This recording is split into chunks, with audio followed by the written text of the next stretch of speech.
Galiyo ni ano ni Lapu-Lapu. Nahulog ko sa ano. May nahulog sa dagat.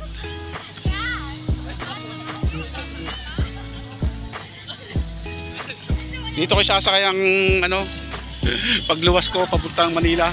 Ayan. Galiyo no. May kanyon pa sa gilid oh. Ganda naman.